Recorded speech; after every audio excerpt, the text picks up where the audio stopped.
Hey, we got a good basketball player, maybe one of the best in the nation. In the country. You're talking about Geron Rush, Pitbull Kill, and he's a good one. And I'll tell you, he put it on the show tonight. Evidently, he knew the cameras were rolling.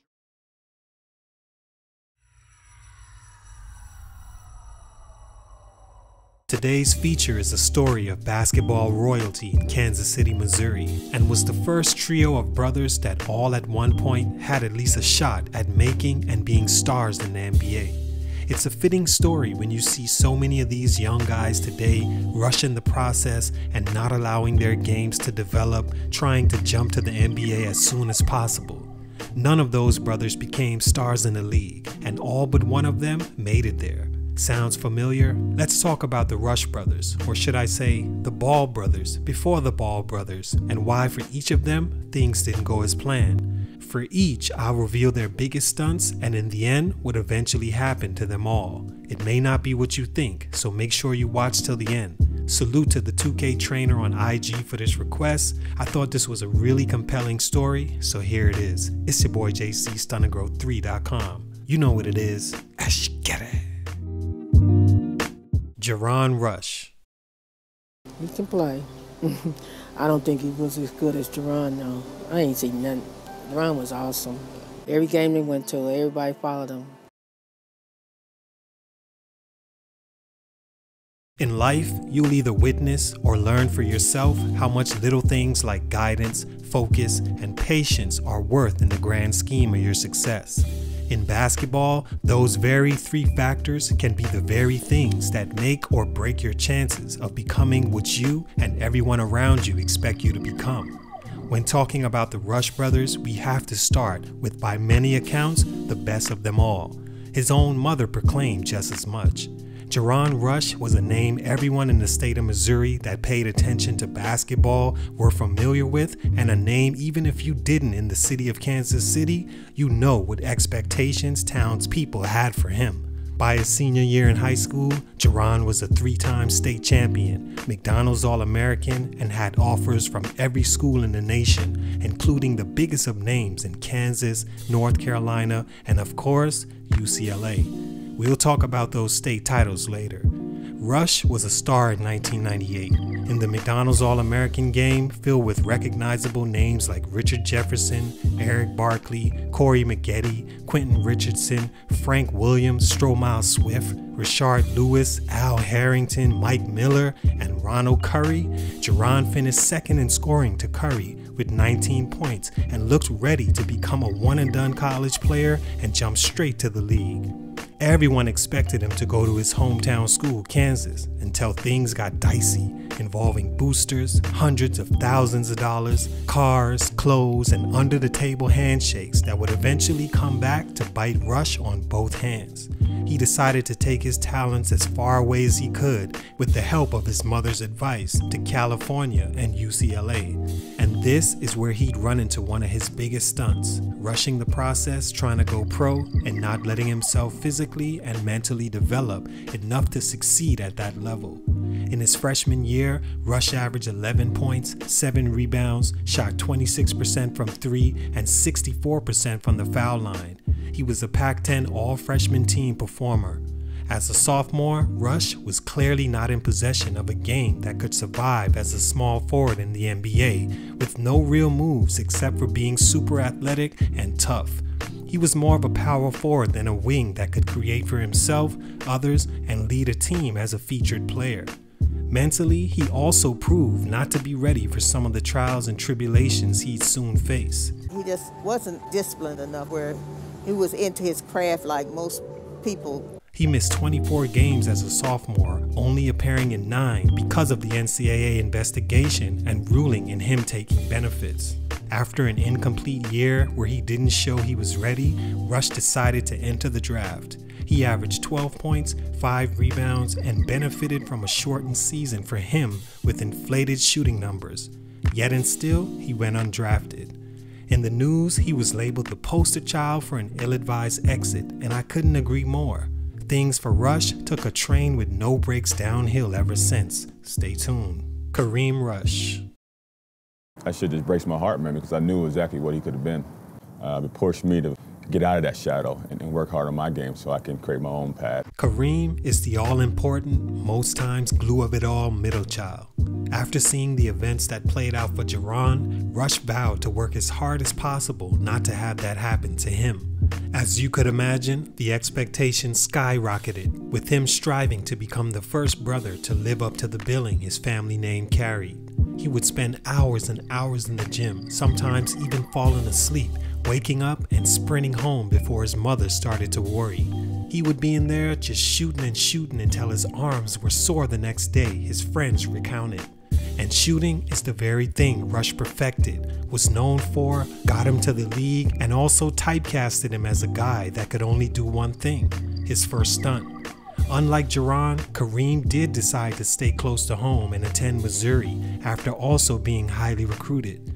From day one, he was a star for the program, averaging 14.7 points a game, shooting 42% from 3 while attempting 5 a game, and not much anything else.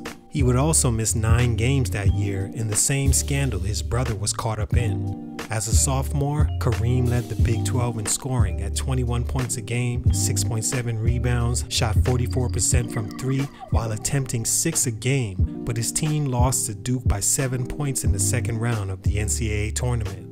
In my opinion, he should have left after that season. Not wanting to rush things as his brother did and pay the ultimate price for, Kareem decided to come back for his junior year, in which some of his numbers fell, but he was still a highly coveted prospect, thought to be a top 10 or at least lottery pick. On draft night, Kareem sat in the green room and, just like his brother, began to slip further and further away from expectations. And with the 20th pick, he was selected by the Raptors and immediately traded to the Lakers. At this point, he was already considered solely a spot-up shooter and not much else. The Lakers saw him as the perfect fit with Kobe and Shaq, and ever since, he never got the chance to show he was anything more than that. He missed out on the Lakers dynasty by 1 season. In the 04-05 season, he was traded to the Bobcats. Brandon Rush. He can play. I don't think he was as good as Geron, though. I ain't seen nothing. Geron was awesome. Brandon Rush is the youngest of the Rush brothers and arguably the one that had the most expectations, although all 3 had high expectations for one reason or the other. He was also the best of the 3 if you ask me. Geron wasn't really a small forward, although he was that size. Kareem was a great shooter and very poised, but that's pretty much the only thing he did. But Brandon, who got to sit back and watch every move his older brothers made, had the best chance and became the most accomplished, although he too would deal with his own growth stunts. Rush was also a star in high school, ranked as high as 13th in the nation and the number 2 small forward. Many thought he would forego college and enter the draft, but he decided against rushing the process. Also a lesson learned similar to Kareem on patience. Kansas would finally get a Rush brother, and they wouldn't be disappointed. Brandon came in as a freshman and was really good. He averaged 13 points a game, 6 rebounds, shot lights out at 47% from 3, attempting 3 a game, started every game, and was the Big 12 Freshman of the Year, along with being named First Team All Big 12, the first freshman to do so in the conference. In my opinion, he could have left after that year and been fine. As a sophomore, Rush wasn't exactly a disappointment, but things didn't exactly go as planned with him making the jump many thought he should have. His averages were pretty much the same, with his shot across the board dropping from the incredible first year he had. But yet, he decided to test the draft waters, and to his luck, didn't sign an agent. He was allegedly participating in an illegal workout for a New York Knicks representative when he tore his ACL. It was a devastating blow for Rush and meant he would need to return for his junior season, where he led Kansas to a national title, luckily beating my Derrick Rose-led Memphis team, who thanks to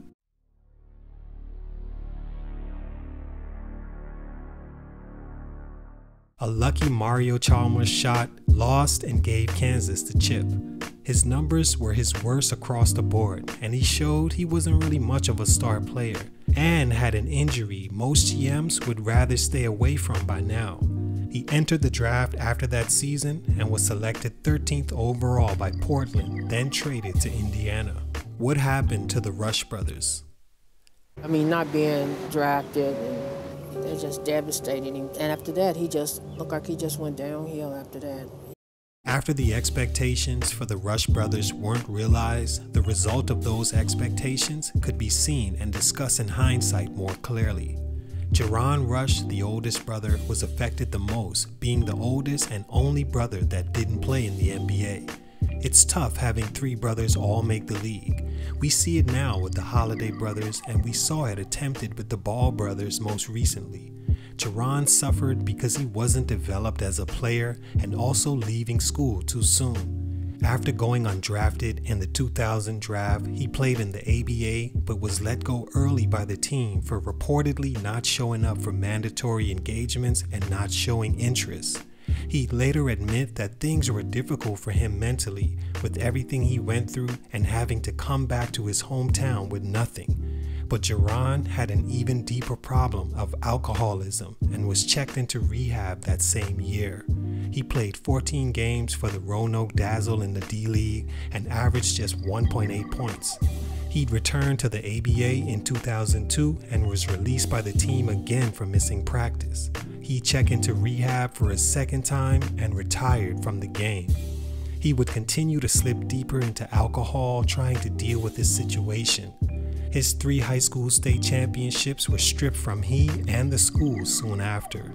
Kareem went on to play for the Sonics after suffering an MCL injury with the Bobcats. He went overseas, then back to the league for another 3 years before retiring. He shot 35% from 3 for his NBA career and averaged 6.4 points a game. He played 8 seasons. Brandon lasted 9 seasons in the NBA and won a championship with the Warriors in 2015, playing in 33 games and averaging 0.9 points a game. He also dealt with an ACL injury in his left knee in his first stint with the Warriors. He's last played in Greece in the 2019-20 season. He averaged 6.8 points a game for his NBA career and shot 40% from 3. All in all, Brandon and Kareem made it to the league. Didn't have the expected success, but were still able to make a career out of the game, and I gotta respect what they've been able to accomplish. Hopefully, Geron is doing well and is at peace, ultimately being the sacrificial lamb that had to take the arrow so his brothers could learn what to do and not to do and have success. They seem like a tight-knit brotherhood, and I wish them all the best. Players you see now, their dad played in there, you know, like Stephen Curry and them. And then they went with their dad to the gym all the time, and then they just picked it up. We didn't have that. They were just blessed with the talent. Here's another video I think you would be interested in. Check it out. Please like and subscribe. It's your boy JC Stunted Growth, and I'm out.